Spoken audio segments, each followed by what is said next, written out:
Então, a gente vai começar, vai terminar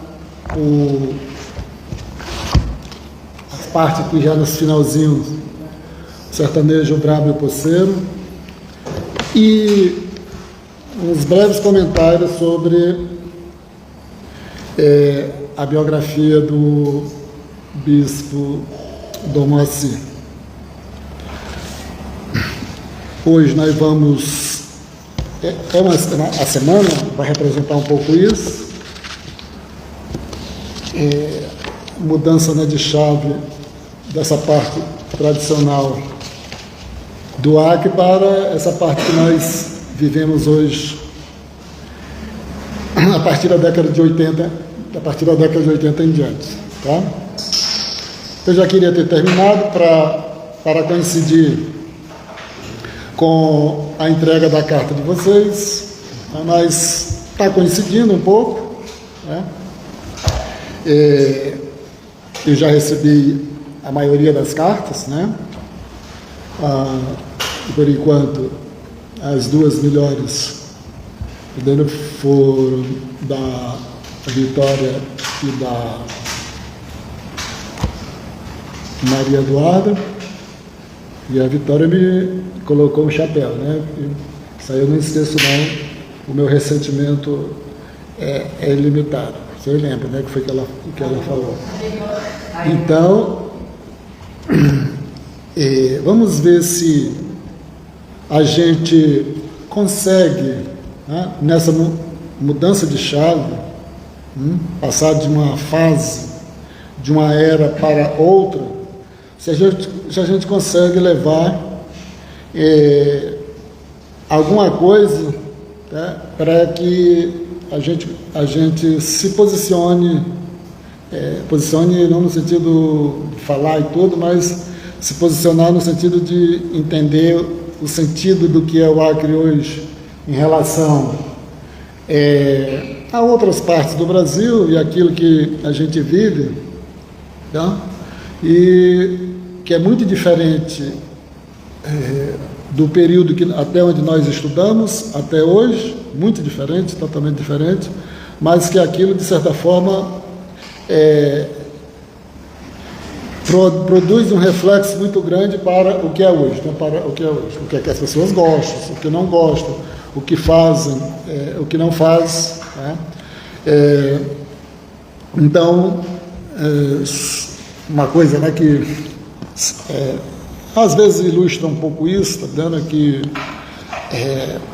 a gente como aluno, como a gente convive muito junto e não tem a possibilidade de participar de eventos lá fora junto com outros alunos, ninguém tem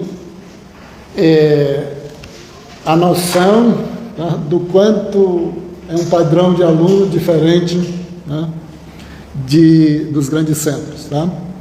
Quando a gente é tão isolado, assim, isso cria uma couraça muito grande, e todo mundo se acha que o mundo é esse mesmo. O ideal era que a gente tivesse essa interação com todo o país e tudo, e as pessoas tivessem uma percepção forte, tá, do quanto isso é uma coisa muito diferente, né, do padrão. Mesmo assim, a gente faz um esforço muito grande. Às vezes traz até uma certa alegria, né, o próprio conteúdo das cartas, né, a gente percebe que dá para as pessoas irem devagarzinho compreendendo o que significa esse pedaço de chão, né, do Brasil, aqui na fronteira do Peru com a Bolívia, tá vendo? Mas a gente sabe que não é tão fácil, né, a gente caminhar e um pouco ir se aproximando do que a gente deseja. Mesmo assim, essa é a realidade, tá? Mesmo assim, essa é a realidade. E a gente vai para outro período, né? Vai terminar aqui, mas a gente vai para outro período. Uma coisa que é mais associado com a minha formação de trabalhar mais com a questão de conceito, de interpretação e tudo, é um material mais atual, etc., tá vendo? Mas mesmo assim, tá vendo, eu fiz um esforço muito grande para trabalhar um tema, um assunto, uma discussão que não é da minha área especificamente, que é essa questão ligada mais à questão da história, tá? E aí, daqui para frente, é uma coisa que está mais próximo, está dando a minha formação aí por esse mundo, tá? Seja na UFRJ, seja na UFRJ. Tá? Talvez para mim vai ser melhor, talvez para os alunos seja até mais difícil, né? Porque quanto mais a gente vem armado, é mais difícil para os alunos, porque dado a nossa situação. Tá? Então a gente vai terminar aqui, caminhando, e já está programado aí o teste, tá vendo? Como as pessoas, o teste é objetivo, tá vendo? Muita gente que vem só passear na sala de aula faz normalmente, às vezes tem um bom desempenho, mas eu nem ligo muito, tá vendo? Porque como a gente tem todas as anotações, né, de presença, de frequência, de participação e tudo, isso me interessa mais do que, às vezes, os testes feitos pro forma. Tá? Bora aí, Madison. Eu coloquei aqui, tá? Isso que interessa aqui para a gente. Não, que é a questão do sistema tradicional, né? E a nova, né? Fazenda. Isso não é fácil, né? Até porque, para que a gente consiga, e pelo menos eu não consegui ter um entendimento, uma interpretação aqui, uma leitura, né, desse panfletozinho aqui, tá? Bem fininho, tá? Eu li uma vez, outras eu li outra vez, tá? E com dificuldade. E ao longo do tempo eu passei aí entendendo melhor, tá? O que estava aqui dentro para dar essa explicação. Tá?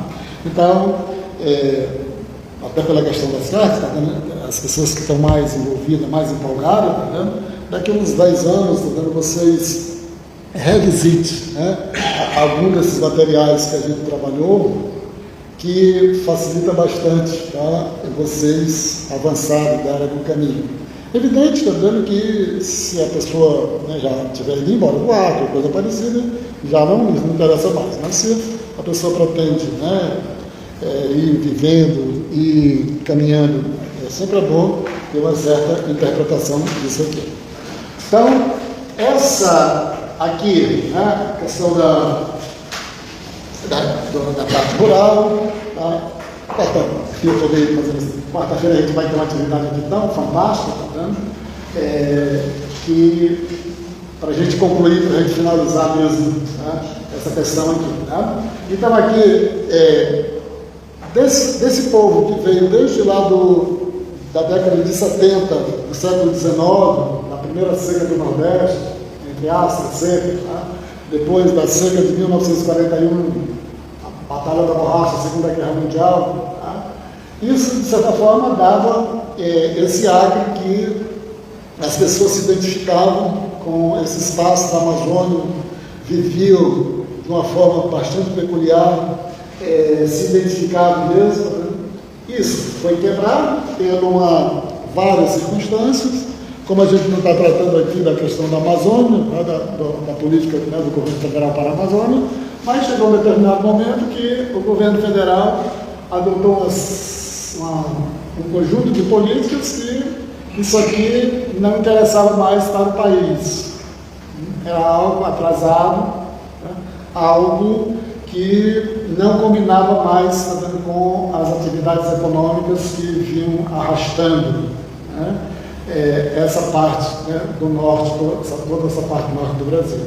E tardiamente, né, chegou aqui entre nós na década de 1970, né, e foi que criou esse espaço aqui, né, Nova Fazenda Paulista, desmatamento total, com baixíssima necessidade de trabalhadores, propriedade jurídica para especulação mercantil. Aí eu coloquei aqui embaixo, dando o conflito, né? O capital exige a substituição imediata do homem pelo boi, porque o homem na terra, como poceiro, ele é um impedimento para o processo de especulação da terra, o processo, se vier de lá comprar terras, às vezes, do tamanho de um país pequeno lá da Europa, você quer vender, aí lá dentro tem 2, 3, 4 proprietários, isso aí, de certa forma, desvalorizava a propriedade. Então, essa é o marco divisor de você, dessa população, deixar de ter um significado para o país. Ainda tinha um significado aqui entre nós, né? Mas para o país também era uma barreira para a expansão, tá, da fronteira econômica nacional. Um empecilho completo, tá, que deveria ser removido, né? Essa população, tá, que naquele momento ainda lutava, ainda teimava, né, por permanecer, né? Conseguiu alguma coisa, tá, mas ao longo do tempo foi se tornando bastante residual. A gente vai agora para os capítulos finais, né? Muda aí, legal. Aqui eu coloquei um panorama bem completo do capítulo 5, né? Viver na periferia, a última etapa. Esse capítulo, né, tem um título que, puta que pariu, né? Por que viver na periferia? Onde é que começou essa saga? Onde é que começou essa saga? Em tese, lá em 1870, correto? Então, ela vida, 1870, findou ali em 1912, né? Teve esse interregno até a Segunda Guerra Mundial, veio uma nova onda, né? Acabou, né, o interesse pela borracha antes mesmo do término da Segunda Guerra Mundial, e ela entrou em crise, mas você ainda não tinha criado aquele ambiente da década de 1970, que essas terras foram transferidas para novos proprietários que tinham outros interesses. Então, quando vieram esses novos proprietários, para tirar esses proprietários, levaram para a periferia, essa população foi, tá vendo? Aí é a última etapa dessa população. Aí você não tem mais como, vamos dizer assim, contar uma nova história, uma nova fase, né? Quando você chega na cidade, quando você chega se você pegar a questão as cidades se formaram, se você pegar em relacionado com a Revolução Industrial na Europa e tudo, se formaram por causa da indústria e tudo. E aqui entre nós, tem essa peculiaridade que a cidade começou a se expandir sem essa questão industrial, sem empresa, sem nada, e a população, né, foi para a periferia, a última etapa dessa saga, que era uma população que não era preparada para ter um emprego na área urbana, porque viu, né, assim, como eu, né, seringueiro, analfabeto, completo e tudo, como é que você vai encontrar um emprego na área urbana? Então, é uma situação mesmo de calamidade, você até no desespero, você entender o que isso significa. Então, e o livro coloca isso muito bem colocado. Eu vou pedir aqui a ajuda de vocês, está vendo aqui, está colocado em três, né? em três colunas, tá? A primeira aqui, o inchaço urbano de Rio Branco. Aí você, como é que vem acontecer esse inchaço urbano em Rio Branco? A gente já viu na aula passada, tá? Que quando essas pessoas foram violentamente acossadas, né, para deixar os seus locais de trabalho, ou eles iam para a Bolívia, ou eles iam para seringais, mesmo que dentro do Brasil, dentro do Acre, mais afastados, e a terceira opção era para a cidade. Né? Essa terceira opção era o inchaço urbano. E uma cidade que não tinha nenhuma estrutura, nenhuma condição, né, de receber, de recepcionar essa população que estava sendo expulsa, né, que esse inchaço urbano numa situação de bastante precariedade. A expansão amazônica, né? Ocupação espontânea da capital, né? Da capital aqui de Rio Branco. Espontânea por quê? As pessoas saíram do Seringal, aqui no Vale do Acre, já viam mesmo, né? De Chapuri, Brasileia e etc., eles já vinham aqui para Rio Branco. A população do Vale do Juruá, o que você tinha mais próximo? Cruzeiro do Sul, mas uma parte pequena se deslocava para Cruzeiro do Sul. Eles vinham, né, em sua maioria, para Rio Branco. Mesmo quem já era da parte de Rio Branco, ou de Cruzeiro do Sul, a cidade, muitas delas também migraram aqui para Rio Branco. Essa questão do inchaço, né? Teve um crescimento de 153% na década de 70, pessoas na periferia, e aqui, por favor. Quase metade da população em bairros pobres e ocupação espontânea. Ocupação espontânea. Então você chega, aí até o livro trata isso legal, tá vendo isso? A população tinha um instinto, tá? Lá do Seringal. Eles chegavam, observavam lá uma área qualquer e construíam a sua moradia, porque eles não tinham aquele entendimento do que significava você ter uma propriedade, né? Que você tem um pedaço de terra seu. Então ele não tinha essa cultura. Então chegava espontaneamente e iria se alocando onde fosse possível. E se ele veio para você urbano, terra recriada na cidade? Foi legal. Então ele era seringueiro lá e veio para Poceiro Urbano, porque você vai, chega, faz sua moradia, né? Tem aquela posse lá, tem uma área lá, faz uma casinha, um caseiro, você não tem o título, não tem aquela propriedade, então ele tem a posse daquilo, mas ele não tem o título jurídico, né, de propriedade, né? Tem a posse, mas ele não é proprietário. A luta pela moradia, né? Luta pela posse da terra e Criar na cidade. na cidade, né? Essa parte aqui, que o texto, que o livrozinho extraordinário, é o entendimento dessa questão, né? Como é que teve esse movimento de criação desses bairros, né? Hoje já são antigos, né? Até que a gente falou na aula passada. Isso tudo começou pelo bairro, que eu falei na aula passada, pelo bairro que ficou mais chique, né?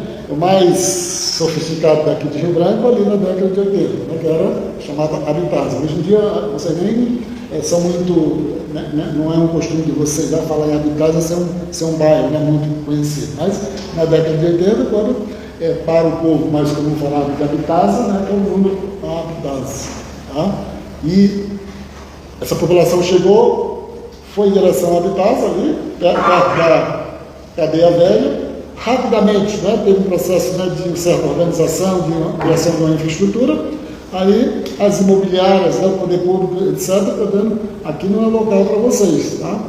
Foi reestruturado com as moradias com habitação para a parte da população denominada aí, né, os melhores, né, daqui de Rio Branco. E essa população que estava lá foi formar os bairros que eu falei na aula passada.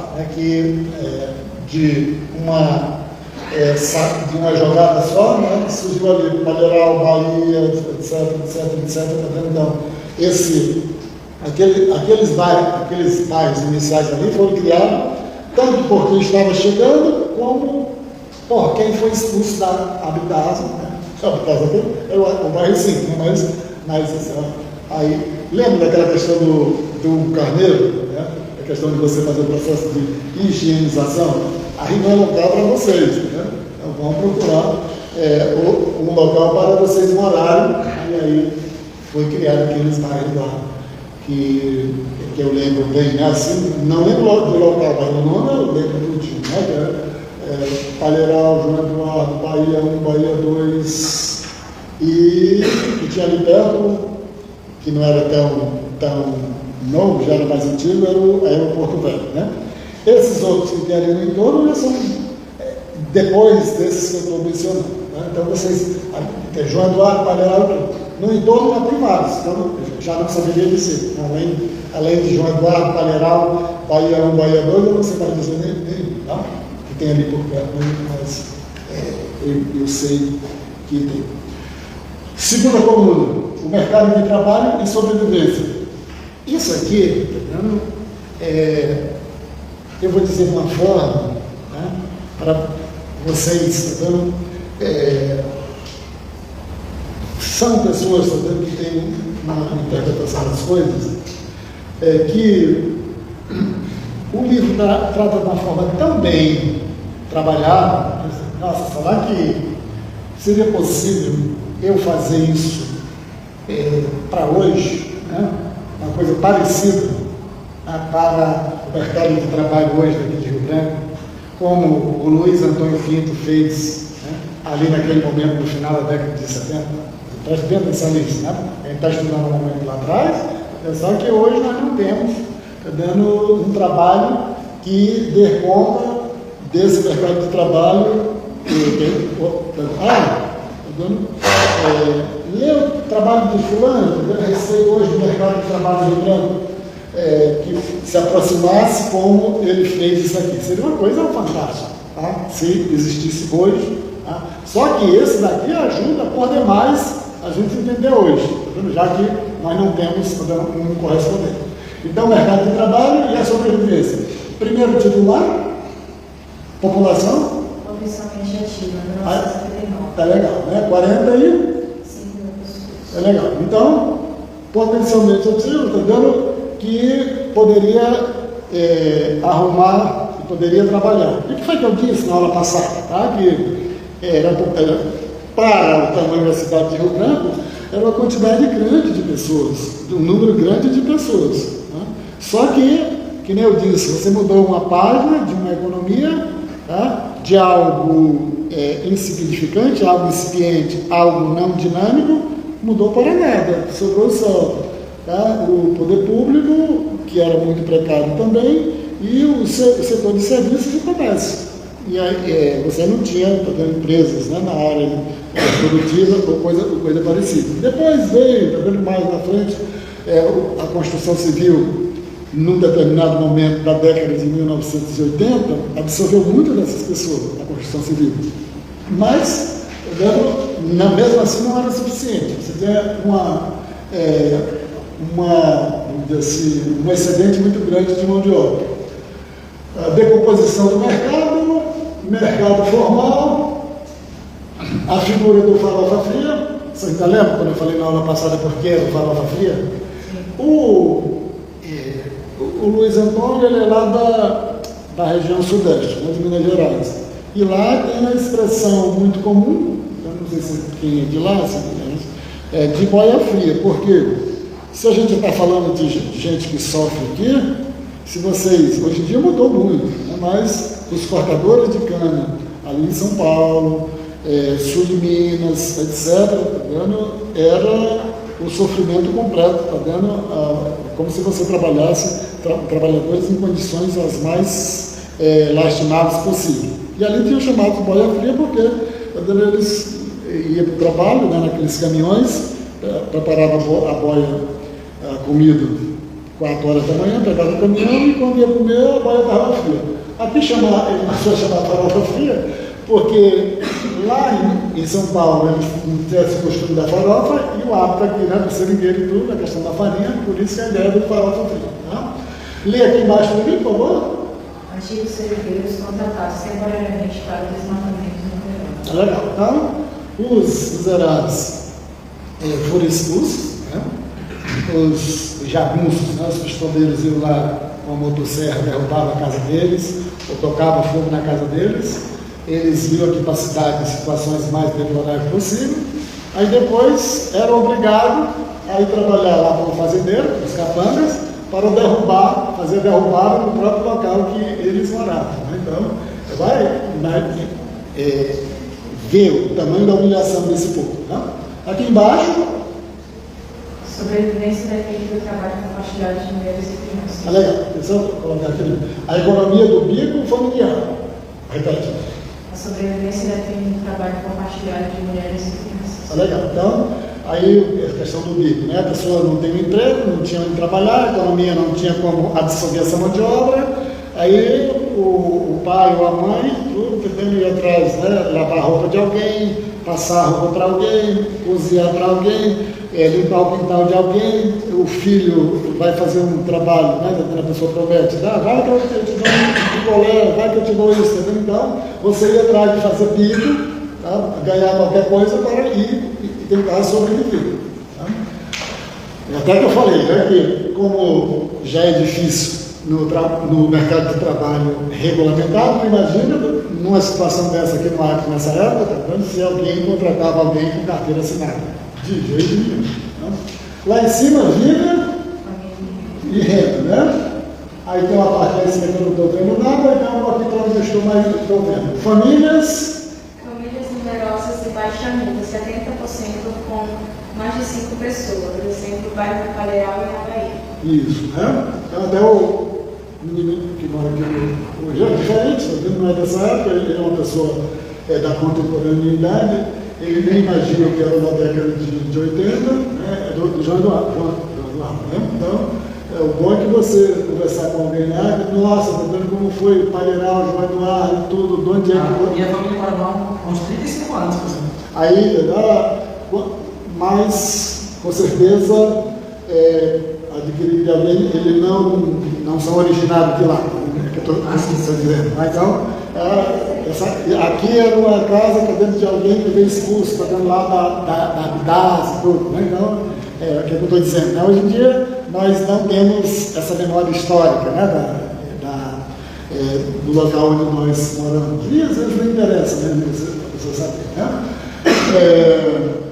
Aqui, autoconstrução e mutirão, casas de madeira erguidas pelos próprios moradores, material de parentes ou serrarias. É legal. As pessoas não tinham nada para construir as casas e a possibilidade, no final de semana, de construir a casa de alguém. Então juntava, né, aquelas pessoas que estavam ali próximas e pegava madeira, né, dos locais que eles vieram. Aí tem até a história no livro, né, tem esse relato de como é que essa madeira chegava, né, aqui na cidade para eles construírem. Essa questão do mutirão é um pouco comum e acabou que era da própria cultura deles, né? Mas era uma moradia bem precária, né? E aqui embaixo, deterioração da saúde, até 93,3% com parasitose e desnutrição. Exemplo, no Rio Conete, devido à falta de saneamento. Tá legal. Por que ele explica aqui, uma das explicações que ele dá? A situação de fome era tão grave, né, que causou muito isso aqui. Devido também às moradias serem novas e tinha muito áreas alagadiças, tá vendo? Você tinha também um alto índice de malária. Era muito comum dentro das cidades um alto índice de malária. Então, se você pegar até hoje, tá vendo? Em alguns bairros, você tem algum córrego, alguma coisa, tá vendo? Onde, tá vendo? Com certeza, a partezinha 6 horas, aquela população que mora ali, ainda deve ter alguma incidência tá vendo, dessas doenças, tá vendo? De malária. A dengue, a gente não pode falar porque a dengue, até em cidade grande, tá vendo? É comum hoje, né? Onde tem muita incidência de dengue hoje, em todo o país. Mas essa questão da malária especificamente, tá? Aqui na Amazônia ainda é muito comum porque tem muitos locais alagadiços, não, fica encharcado e tudo, propício para os mosquitos aqui. Então aqui a questão, né, da dificuldade, a fome, etc., tá vendo? O índice de doenças era muito elevado. Resistência cultural e política, né? Associações de quê? Associações de moradores, defesa contra despejo e supressão por serviços básicos. Ah, legal. Uma coisa, né, que teve aqui na década de 80, né, aí isso faz uma vergonha muito grande para nós. Estou dizendo nós para não utilizar a expressão para vocês, né? Se hoje nós, tá vendo, somos pessoas absolutamente lesas, né? Na década de 80 você tinha um movimento cultural tão frenético, né? Aqui em Rio Branco, se você olhar para cá, né? Aí, tá vendo? Como é que essas pessoas tinham essa capacidade de organizar, de produzir também essa parte cultural que veio ao longo do tempo, praticamente não veio surgindo mais ninguém. Aquelas pessoas de maior referência, né, ela tem uma certa idade que vinha lá da década de 80. Então, hoje, né, as pessoas não têm, né, essa vitalidade, né, de procurar produzir alguma coisa nessa área de movimento social, na área cultural, etc. Né? É a questão um pouco, né? Eu vou morrer mesmo, é melhor eu morrer, sem fazer nada, né, que nem um porco, né, que a gente coloca no chiqueiro para engordar, começa a dar comida, o bicho fica lá deitado, dorme, agora está gordo, agora vamos matar, né? Não está nem aí para o mundo. Então, estude, bem observado, também que era o Acre, tá? A quantidade de gente que movimentava culturalmente esse recanto aqui. Aqui está escrito aqui? O culto ao Santo Daime, aproximadamente 4.000 adeptos, resistência cultural, valorizando raízes amazônicas e vida na mata. Tá, isso aqui é uma dimensão, dando um percentual pequeno da população, mas que de certa forma passou a chamar a atenção, né? De certa forma, uma certa curiosidade. Passa aí mais. Você é aquele? Não? Com esse nome? Não existe um nome de Adriano do Matos. Hã? Misericórdia. A criança tem o nome de Matos.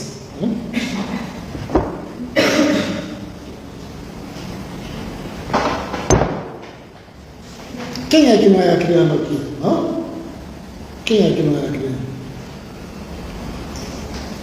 Nossa, todo mundo é acriano. O êxito rural e a expropriação forçada. No livro, eu quero que vocês prestem atenção para a questão da expropriação forçada, tá? Porque as pessoas saíram sem querer sair, tá? Mas tem que entender por que elas não queriam sair. Essas pessoas criaram a identidade lá com a floresta. As pessoas não sabiam fazer outra coisa.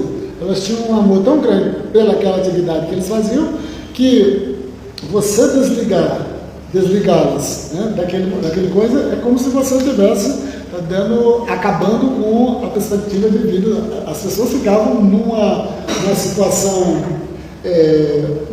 num astral, quando você abordava, quando você via, uma pessoa se desligando, é como se tivesse morrido, a mãe, o pai, ou coisa parecida, é como se tivesse acabado tudo, tá? Por a questão a expropriação foi forçada, né? Mas essa violência, ela tinha um simbolismo muito grande, porque as pessoas estavam vindo para a cidade, para um habitat que não tinha nenhuma ligação com essas pessoas, tá? A ação, compra de seringais, queima de benfeitorias, indenizações irrisórias e ameaças. Vou só repetir aqui, né?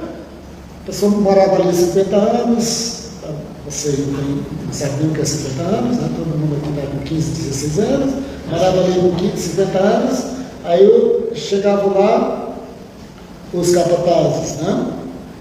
Se não matasse logo, aí derrubava a casa, derrubava a plantação de laranjeira, de lima, de limão, de bananeira, derrubava tudo, botava fogo na casa. Era uma educação só, dando uma gentileza só, que fazia com essas populações, né? Então, arrasava mesmo. Aí ele coloca esse aspecto aqui, que já foi quando a situação estava bem crítica mesmo, ele surgiu, por acaso, na segunda metade da década de 1970, no governo do Geraldo Mesquita, né? Não sabe lá por quê, né? Ele apareceu e disse que deveria seguir alguma regra, legislação, não poderia fazer as coisas, a polícia, né? O judiciário, etc., todo mundo a favor dos fazendeiros, e não, esses seringueiros não eram dados nenhuma oportunidade. Então, o governo Geraldo Mesquita, inexplicavelmente, para quem estuda muito naquele período, tem até umas hipóteses, mas eu estou colocando dessa maneira. Como é que surgiu? Depois do governo Vanderlei Dantas, veio o governador Geraldo Mesquita, tá? E como é que ele inexplicavelmente passou, né, a ajudar esse processo de resistência, né, dos seringueiros. Então, isso é uma informação interessante. A resistência, a partir de 1976, que é quando assumiu esse governador-geral Mesquita, vocês e sindicatos organizaram os empates para preparar para barrar o desmatamento fisicamente. E a consequência, milhares de famílias sem meios de produção iniciam uma andança descerrada pelos rios e estradas de direção à cidade. Pelos rios cidades, Bolívia, ou para os locais mais afastados aqui do lado. Então, quando falar o que interessa para a gente, é o lado urbano aqui, isso é o que interessa para a gente. No entanto, vocês não vão ficar com o entendimento de que essa fuga foi só para a cidade. Não. Eles, pelo que no desespero, primeira coisa, eu só sei cortar seringa. Vai para locais mais distantes. Locais mais distantes eu não tenho onde ser acomodado. E é para os seringais da Bolívia. Mas aqui o que interessa para a gente é porque ele está falando de mão de obra. Como é que essa mão de obra, no final dos anos 70, foi constituída? Foi constituída, tá, porque foram expulsos dos seus locais. Vamos lá, querido. Eu não estou dizendo que está criando, mas a explosão demográfica da periferia, 1970 e 1980. Crescimento, 87 mil, urbano de quê? Um crescimento de 9, quase 10% ao ano. Tu imagina, num local que a gente só tinha que chamar mais atenção o Palácio Rio Branco, né?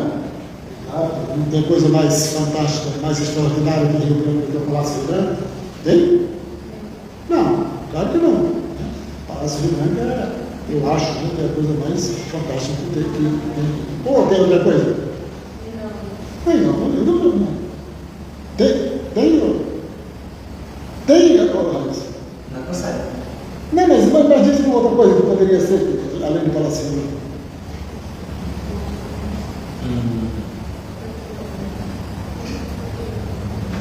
Tem? Aqui? Além do Palácio Rio Branco, eu dizendo, olha, isso aqui marca.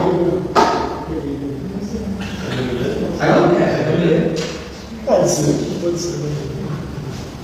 Então vamos lá. A nova geografia, formação maciça de invasões espontâneas, quase 50% da população passa a viver na periferia. Quase 50% da população passa a viver na periferia. Cidade Nova, o que mais? Palmeiral. Esse aqui é um dos bairros maiores, né? Bairro maior não. É uma das concentrações maiores. A Cidade Nova. Por quê? Eu vou dizer por quê. Tá? Aeroporto Velho e a Cadeia Velha. Cadeia Velha vocês sabem onde é, né? Fica perto da Habitácia, correto? Então, a Cadeia Velha e a Habitácia. Por que transformaram a Habitácia e não transformaram a Cadeia Velha? Por quê? Porque aqui é lago, correto? A Habitácia também é lago, mas com cheias maiores. E a Cadeia Velha, o rio se assanha um pouco e já está tudo alagado. Aqui, entendeu? O porquê? Porque quando as pessoas chegavam em Rio Branco, chegavam na rodoviária, que era ali perto daquela escola, na entrada da Cidade Nova. Vocês nem sabem dessa escola ali. Tá? Se você vai pela Gamineira, vai direto. Quando faz a curva, tem uma escola, atrás daquela escola era rodoviária. Ninguém nunca sabia que ali era a nossa rodoviária. Tá vendo? Quem era que sabia que ali era a nossa? Sabia? Ninguém sabia agora. Quem era que sabia que ali era a rodoviária? Primeira grande aglomeração aqui por causa da rodoviária. Depois, quando foi que a rodoviária mudou lá para frente daquela UPA ali? Quando foi? Também não sei, né? Mas ali foi. Hã? Isso aqui foi na década de 70 ou isso aqui? Década de 80, isso aqui.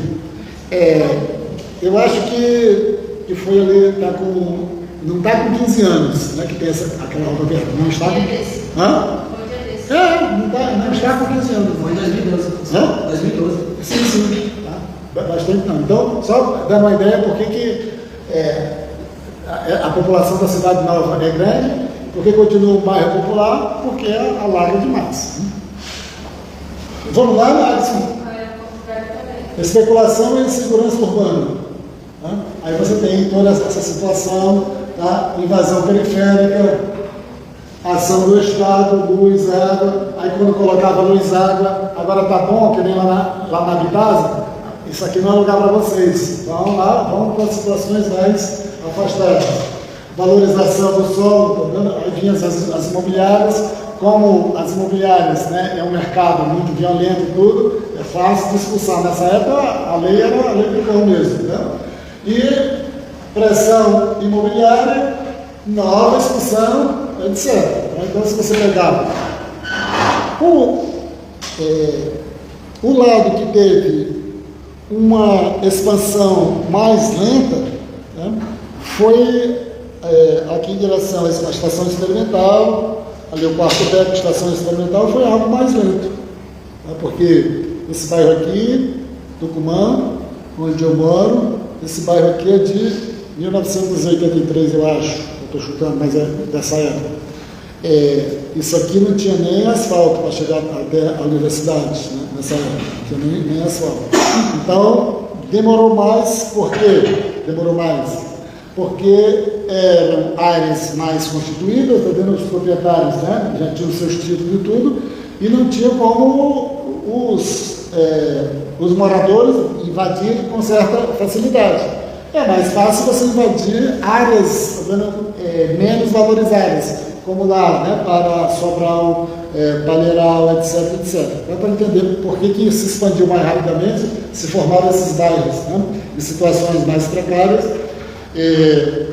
Então tem bairros, né, mesmo perto do centro, né, como ali lá em cima, depois do Horto Florestal, aquilo ali é bem novo, bem recente. Placas do que mais bonito? São bairros bastante novos, tá vendo? Muito mais novos. Né, que eu acho que ali dos anos 90, no ano 90, eu suponho que aqui começou a formação daqueles bairros ali, placas, alguém falou tranqueiros, perto das placas tem outro que eu não lembro, né? Eldorado. Então são mais novos. Tá? A maior expansão mesmo também aqui foi perto de Rio Branco, ou perto do centro, né, de Rio Branco. Muda aí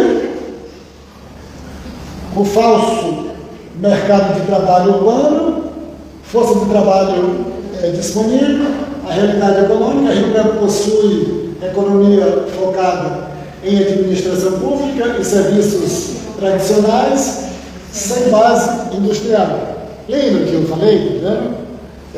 Se saiu de uma economia que não tinha muito significado econômico propriamente dito, porque não tinha dinamismo, para uma economia que não existia, porque não tinha base para a empresa para empregar essas pessoas. O que sobrava aqui? Administração pública, serviços e o comércio. A administração pública vai fazer esse ramo para a construção civil.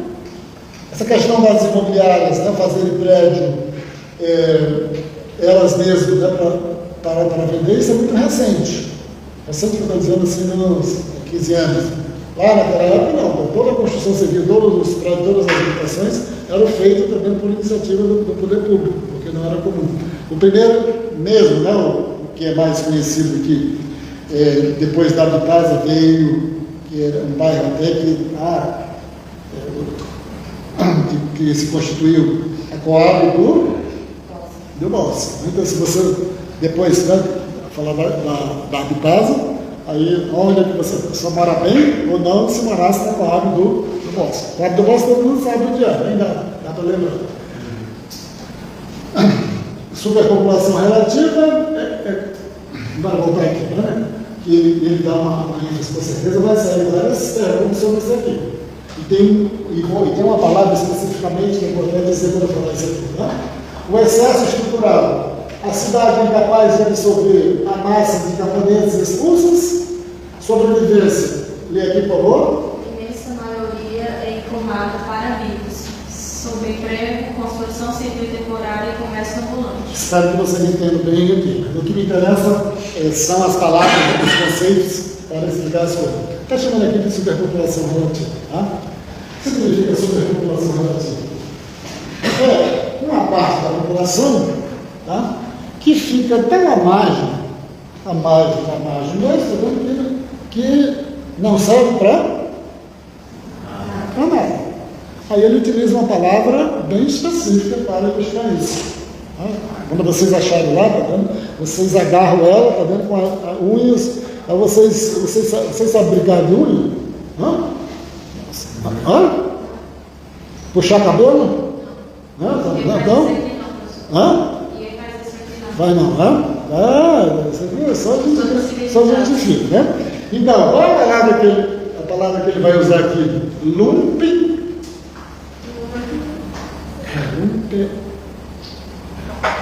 Lumpezinado. Acho que é isso. Anote aí parecido, pode ser que seja diferente, mas lumpezinado, superpopulação relativa aqui, com certeza, tá? Isso vai estar é impossível que não vai estar em uma questão do teste. Né? Eu acho que é lumpezinado, que significa o quê? Mesma ideia da superpopulação relativa. Tá? Uma população que é jogada tão para a margem, tá, que fica quase naquela situação de estresse, né, que não tem mais como voltar para a situação. Você chegou lá da área rural, idoso, pessoa idosa, tudo, tá dando, já todo doente, quebrado, entrevado e tudo, tá dando, então no meio humano não vai ser utilizada em absolutamente nada. Bom? Lumpezinado. Tá? Então, mas que pode ser chamado aqui também de superpopulação relativa. Que horas são aí, gente? 9h27. Isso não passa rápido. Nossa, eu vou ter tanta coisa nisso aqui hoje, tá vendo?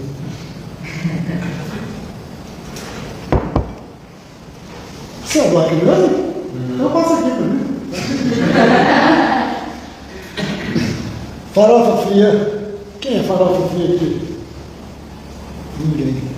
Vocês não são dessa época. São gente granfina, que a gente chama, né? Farofa fria. A força do trabalho volante.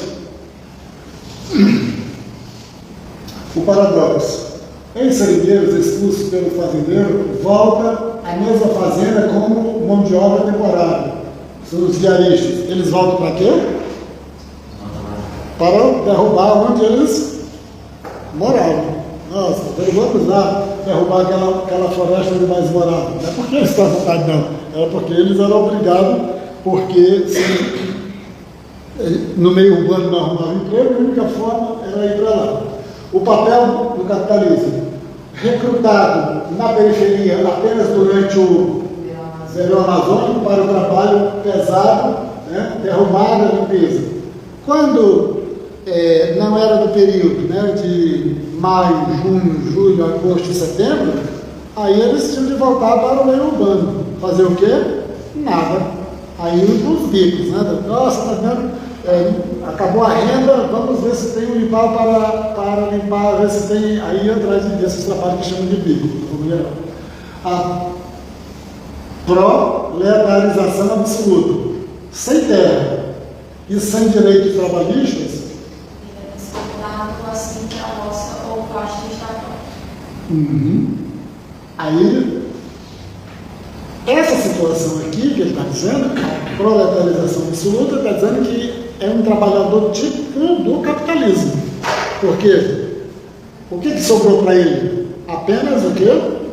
A sua força de trabalho. Ele está despido de tudo. Não tem mais uma área de terra, não tem mais, tá vendo, quem ajude ele está na área urbana. Se ele não utilizar algum meio, tá vendo, para encontrar algum dinheiro, é impossível ele conseguir a comida. Né? E ele só consegue a comida na família, de média de 5 pessoas, tá? Se ele vender o trabalho dele. Aí era muito difícil porque você não tinha as empresas para eles se empregar. Veja a situação complicada que era ali naquele momento. Por isso que eu digo naquele momento, eu não estou dizendo que hoje, agora no Rio Branco, é uma beleza não. Só dizer que o livro está tratando ali naquele momento, no final da década de 1970. O que está colocado aqui? A fome e o desemprego. Vocês nem sabem o que é isso, fome e desemprego. O descarte. Vocês não sabem. Alguém aqui já foi descartado? Já foi descartado? Você sabe o que é descarte? Não? A palavra descarte não sabe o que é? Fiquei passado. Quem é que sabe o que é descarte? Não? Né? Quem já foi descartado aqui? Não? Foi descartado e abandonado. Aqui está rolando descarte, né? No sentido porque eles foram descartados no processo, né? Expulsos, né? De lá chegar na cidade. Não tinham a mínima possibilidade de ser inserido nas atividades econômicas, então eles aqui eram descartados. A questão, um pouco, né? Está colocando aqui esse ciclo, né, do que está colocado aqui na direita. Bora lá, mas você não sabe o que é descarte, não? Hã? Sabe, né? Tá bom.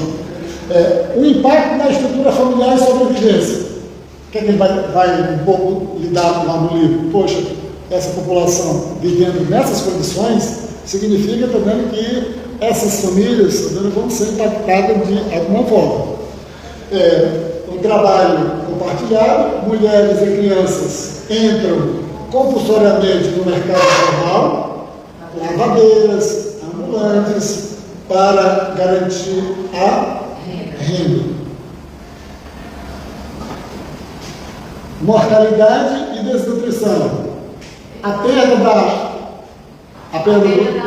roça, né? Subsistência, e a falta de saneamento aumentam drasticamente a desnutrição e a mortalidade infantil. E a desagregação. Se você está passando fome, está desempregado e tudo, você também tem um impacto na própria existência da família, entendeu? O processo de desagregação familiar, né, de uma forma geral. O choque cultural e a miséria urbana do Lucas. Aqui é a palavra que estava falando lá. Se agarre nessa palavra aqui para entender isso. Quase que eu acerto. O crescimento do Lucasinato do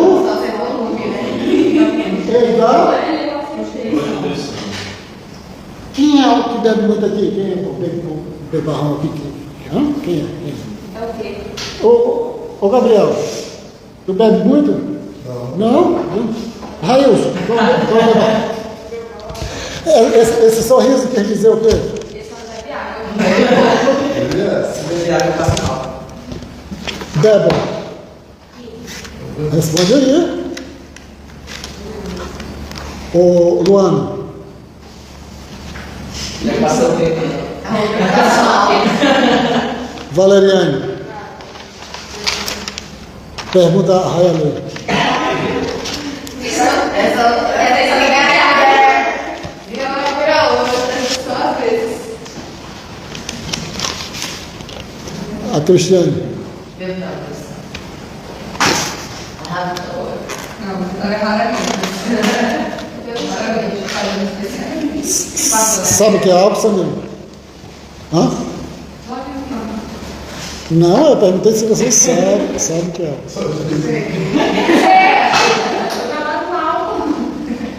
Passa. Esse pessoal, você for saindo, você assina aqui, tá, o Gabriel?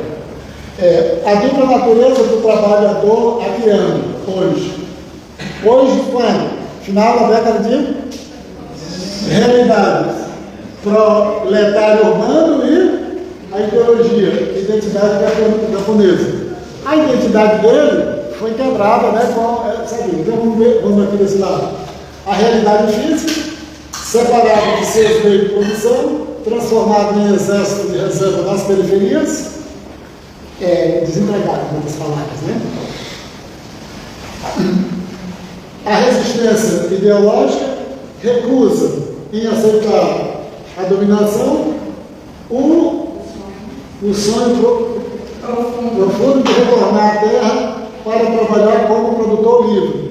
Mas já era mais difícil, né, porque eu já veio aqui, né, novamente uma propriedade lá de onde ele veio, muitos voltaram, né, claro que muitos voltaram, mas não cabia mais uma grande leva, né, voltar. Então aqui, o impasse, a urbanização excludente não... A questão política. A questão fundiária continua sendo aferida dentro da cidade. Tá bom. Vamos lá. As síntese. Aí lê isso aqui rapidinho, vocês mesmos, para que a gente passe para a outra parte, para o final, para o final da outra questão de prioridade. Lê rapidamente aí para mim, bem alto esse negócio aqui.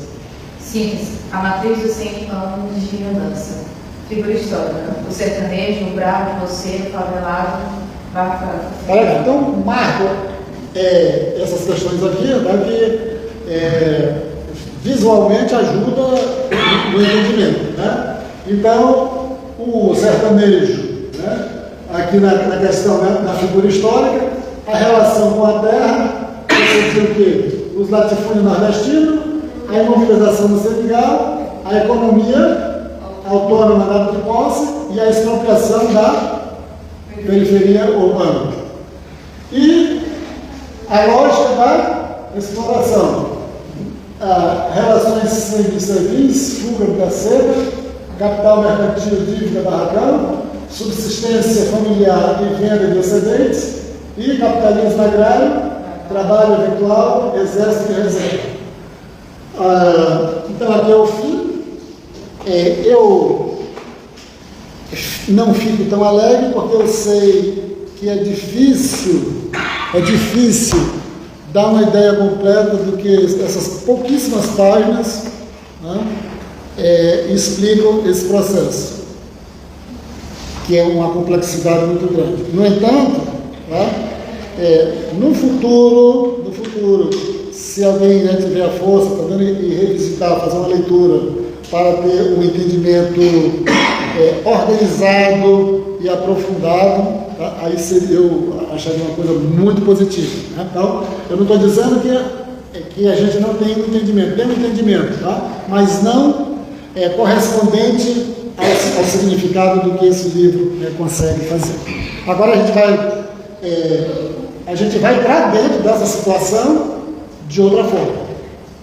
Nós estamos saindo do sertanejo bravo e vozeiro e estamos indo para dentro dele de outra forma. Muda aí. O que é que nós estamos aqui? Nesse aqui, a gente tem, quem quiser, né? Professor, está dando, eu não consigo ler na parte física, eu quero emprestado até sexta-feira para ler aqui, entendeu? Até, se a pessoa quiser, tá? Faz isso. Eu sei que emprestar sempre não é uma coisa legal, mas eu empresto. E significa o quê? Eu queria que vocês, dentro dessa dimensão da mão de obra, que o Luiz Antônio Pinto tenta explicar, que vocês despertassem para o lado da violência. Tá? Nossa, eu moro no Acre. Tá? E vocês entenderem que nesse momento aí, tá?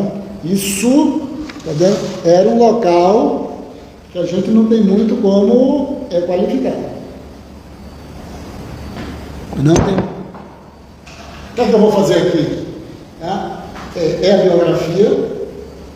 Eu não quero explorar toda a biografia do Moacir. Eu quero explorar apenas, da forma que eu mandei para o e-mail de vocês, apenas a questão das ameaças que ele sofria ali no final da década de 70 e durante a década de 80 e até a década de 90. Aí vocês estavam perto de nascer, conversando ali, né? Nossa, vocês discutindo, né? No momento ali, nos anos 90, né? Daqui uns 8 ou 9 anos eu quero nascer, né? Não tinha essa conversa, né? ali na década, vocês conversando, mas quando é que eu vou nascer? Quando é que eu vou nascer? Naquele momento, tá vendo? A situação não era essas coisas não, aqui. E aí eu quero que seja explorado esse lado, tá? Acriano, tá? Para que vocês entenderem, né? Por que não escapa muito, tá? Nós aqui não escapamos muito de ser pessoas tão gentis, tá vendo? Que sempre tem esse lado meio bruto, etc, etc. Isso tem uma origem ali, tá? Como se constituímos, tá vendo? Não nos seringais, né? Mas nos anos 80 e nos anos 90. Tá? Eu coloquei aqui tudo, mas não é isso que interessa. Tá? Vai interessar os dois, só tem 2 slides para frente, né, para verificar isso. Eu coloquei tudo aqui para ter uma ideia. Então, o que está escrito lá em cima? Vai lá. Voz profética e o legado do amor no ar. Olha legal. Tomou assim, Grec, né? Uma voz profética e o legado do amor no ar. Lê para mim, aí eu leio de novo. Vai lá. Apresentar aos estudantes a trajetória histórica do Dom Moacir Crespo, destacando sua luta pelos direitos humanos, proteção da Amazônia e sua influência no contexto social no país. Legal. Então, eu coloquei aqui, eu não quero a biografia toda. Que eu mandei para o e-mail de vocês, né?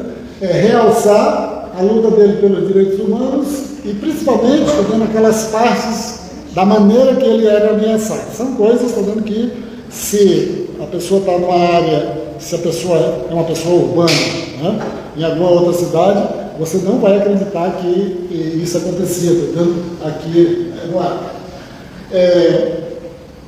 Aqui, por favor. Defensor da floresta e dos trabalhadores. Defensor da floresta e dos trabalhadores.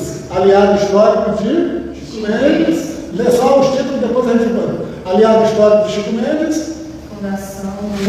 Fundação do CIM e da CPT.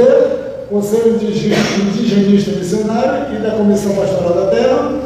Igreja das Comunidades Eclesiais, né? Igreja das Sectas. Então vamos lá.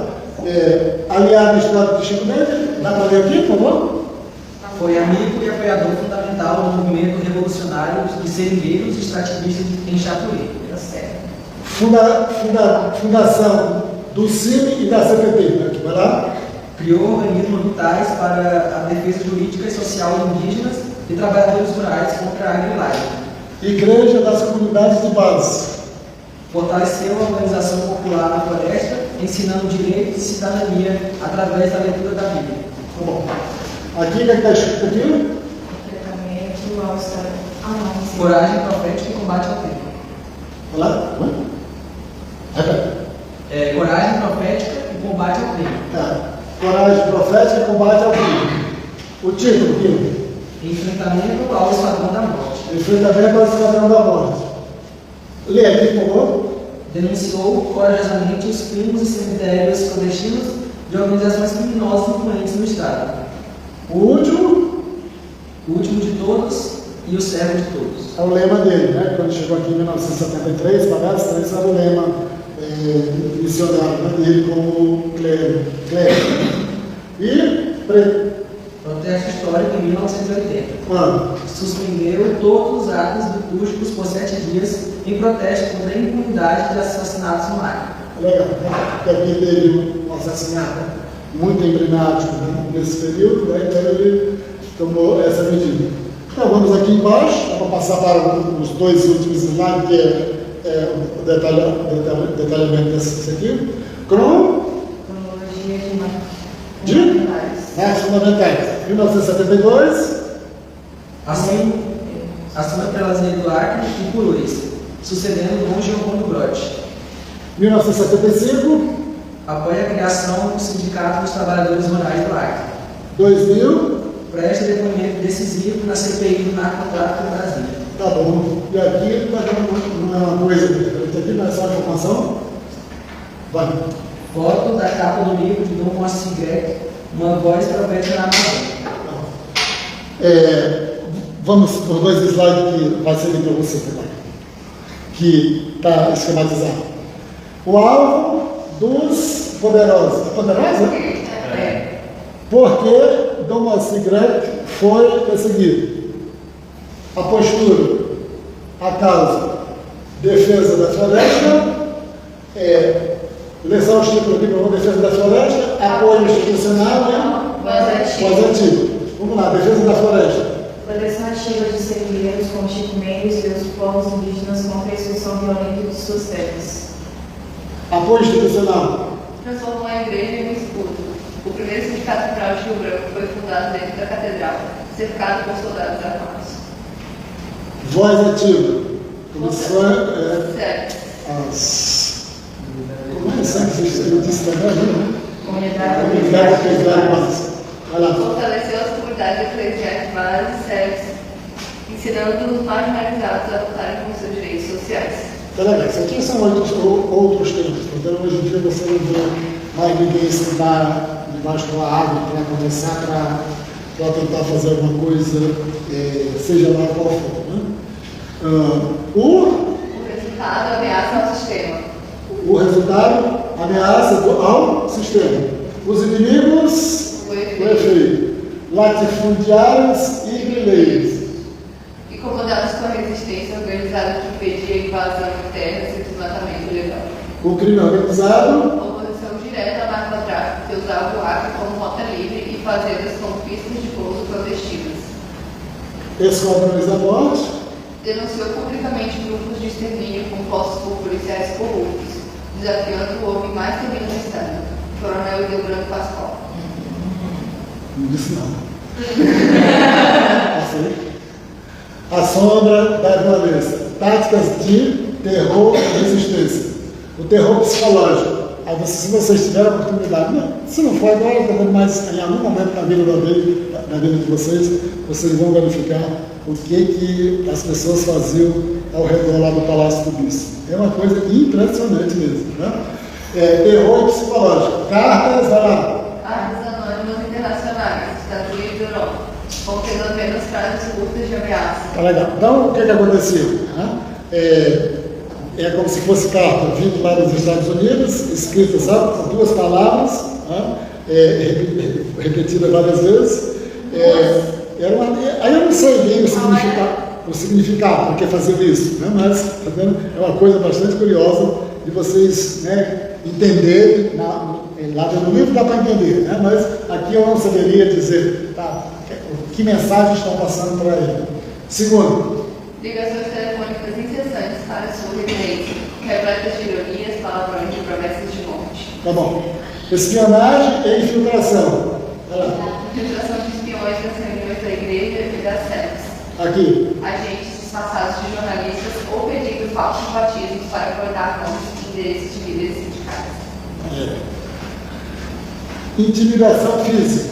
Envenenamento de seus 2 cães de guarda no quintal de sua casa em noites consecutivas. Perseguições constantes por carros suspeitos durante suas viagens pastorais nas estradas de terra. Necessidade de escolta armada da Polícia Federal para a locomoção. O confronto final. Mesmo correndo risco de vida, testemunhou na CPI do narcotráfico em Brasília.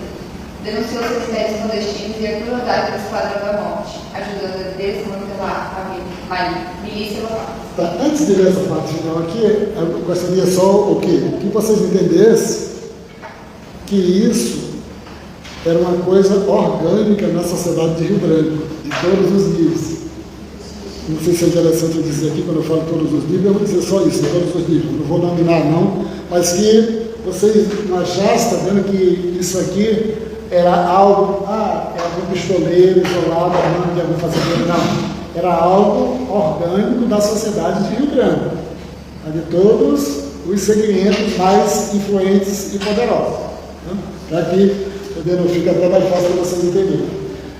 De jeito nenhum, né, sair do ar seria trair minha missão. Então, porque ele tinha a pretensão, né, de que todas essas ameaças, tá, ele desistisse, né, e fosse embora do ar.